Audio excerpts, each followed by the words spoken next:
Hi hello people எல்லாருக்கும் ஒரு மிகப்பெரிய வணக்கம். ஸோ இந்த வாரமும் 2 படம் ரிலீஸ் ஆகிருக்கு. இந்த 2 படத்தில் 2 படமே நம்ம பார்த்துட்டோம். ஸோ அதில் ஃபஸ்ட்டாக இப்போ நம்ம எந்த படத்தோட ரிவ்யூவை பார்க்க போகிறோம் அப்படின்னா மாஸ்க்.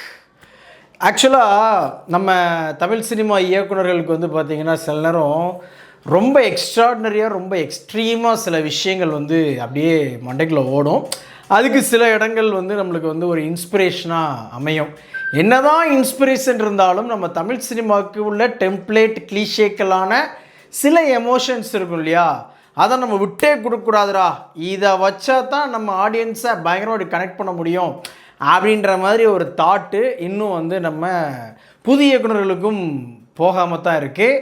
ஸோ அப்படிப்பட்ட எல்லாமும், அதாவது வித்தியாசமான ஒரு கதைக்களம், வித்தியாசமான ஒரு திரை அனுபவம், வித்தியாசமான ஒரு கூட்டணிகள் இப்படிலாம் இருந்தால் கூட அங்கேயும் நம்ம தமிழ் சினிமாலேயே சில டெம்ப்ளேட்டான விஷயங்கள் இருக்கும் இல்லையா, அந்த மாதிரியான விஷயங்களையும் வச்சு வெளிவந்திருக்கக்கூடிய படம் தான் இந்த மாஸ்க்.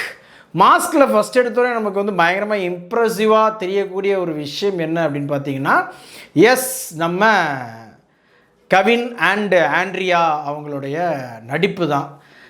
கவின் இதுவரைக்குமே அவருடைய அந்த ஃபில்மோகிராஃபி எடுத்துக்கிட்டிங்க அப்படின்னு சொன்னால் ஒவ்வொன்றும் ஒவ்வொரு ஜானரில் இருக்கும். ஒவ்வொரு படமும் ஏதாவது ஒன்று புதுசாக நம்ம ஆடியன்ஸ்க்கு கொடுத்துட மாட்டோமா அப்படின்ற அந்த ஒரு தாட்டு, அதாவது ஜெயிக்கிறோமோ தோக்குறோமோ முதல்ல நம்ம ஒரு சண்டை செய்யணும் அப்படின்றத தெளிவாக வச்சுக்கிட்டு அதுக்கான வேலையை பார்க்கக்கூடிய ஒரு நடிகர் தான் கவின்.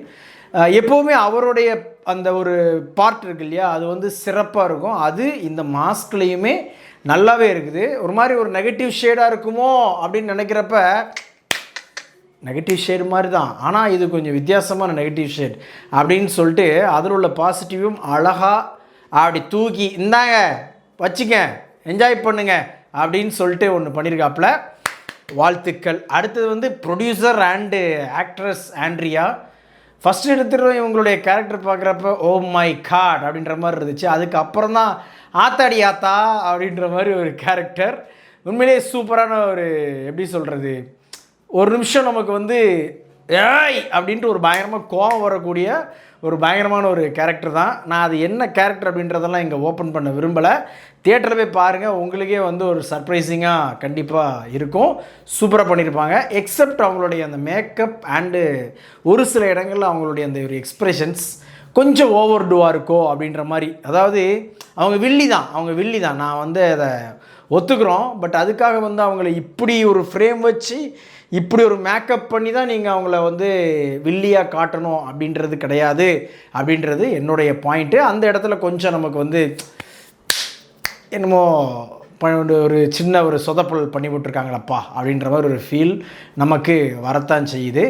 அதுக்கப்புறமா இந்த படத்துடைய அந்த கதை களம் அப்படின்றது வந்து உண்மையிலேயே கொஞ்சம் டிஃப்ரெண்ட்டாக தான் இருக்கும். ஆனால் அதே டைமில் வந்து பார்த்திங்கன்னா அந்த ஃப்ளாஷ்பேக்லாம் கேட்குறப்ப ஆடா போங்கடா, தமிழ் சினிமாவில் இது வரைக்கும் எத்தனை வருஷத்தில் எத்தனை தடவை பல தடவை அடித்து துவச்சி துவம்சம் பண்ண அதே ஃப்ளாஷ்பேக்கை கொண்டு வந்து என்ன ஒரு ஆறுதல் அப்படின்னு சொன்னால் அந்த ஃப்ளாஷ்பேக்கை வந்து ரொம்ப நீட்டி நிமிக்காமல் அப்படி சட்டலாக ஓகேடா இவ்வளோ போதுண்டா உங்களுக்கு அப்படின்னு சொல்லி காமிச்சது கொடான கோடி நன்றி ஆண்டவரே, கொடான கோடி நன்றி. இந்த படத்தில் வந்து டெக்னிக்கலாக வந்து பார்த்திங்க அப்படின்னா ஆடி ராஜசேகர் சார்லாம் கேமரா பிடிச்சிருக்காப்புல. அதுக்கேற்ற மாதிரி விஷுவல்ஸும் பல இடங்களில் சூப்பர்.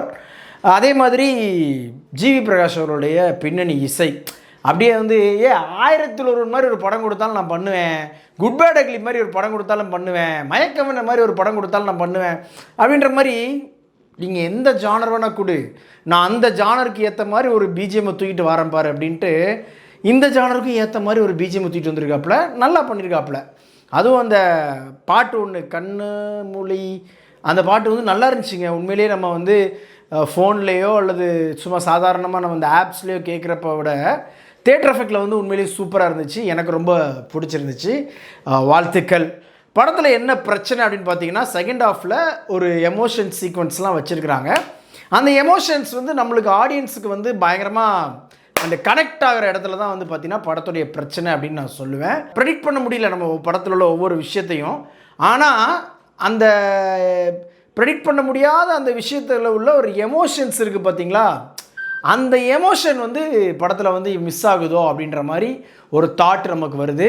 செகண்ட் ஹாஃபை பொறுத்த வரைக்கும் ரொம்ப பரபரன்னு போக வேண்டிய அந்த ஸ்க்ரீன் ப்ளே திடீர்னு பார்த்திங்கன்னா அப்படி மேலே ஏறுது, திடீர்னு பார்த்தீங்கன்னா அப்படியே கீழே இறங்குது, அப்படி மேலே போகுது, கீழே இறங்குது அப்படின்ற மாதிரி ஒரு சீசா கேம் விளாண்டுருக்காங்க. அதுதான் வந்து கொஞ்சம் பிரச்சனையாக இருக்குது.